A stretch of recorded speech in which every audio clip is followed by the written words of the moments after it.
影片当中，一幕幕老师上课生影，还有下课时甲学生分享的画面，这个记录着老师规工上课日常，是九份子高中小学为了教师节所特别来拍摄录制，希望透过影片来向老师表达感谢。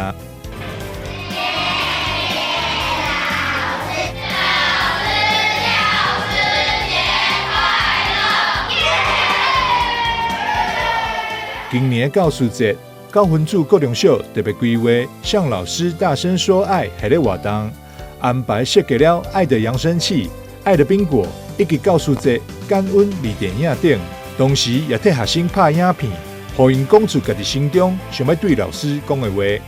谢谢韵如老师帮我们把成绩拉上来，然后教我们一些美术的东西。因为我本来就很喜欢画画，然后老师又教给了我一些技巧之类的东西，然后希望老师之后可以继续教我们。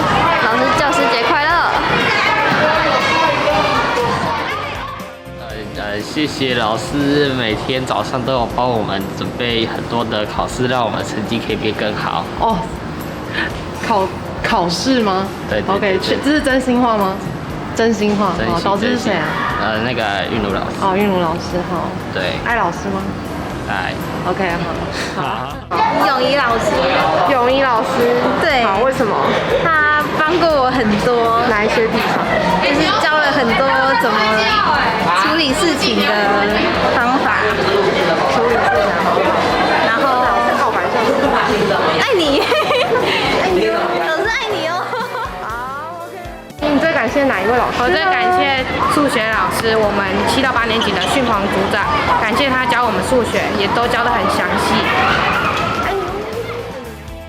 九份子高中小校长康敬元表示，教师节不只是感谢老师的节日，也是学生成长学习的节日。学生就是教师存在主要意义，教师节就是师生互相感恩、共享幸福欢乐的日子。希望九份子教师展现出教师的理想图像，具备宽宏气度、行动热度、加精进态度，互师生拢当成为幸福感恩、有能力的人。台南新闻张硕维采访报道。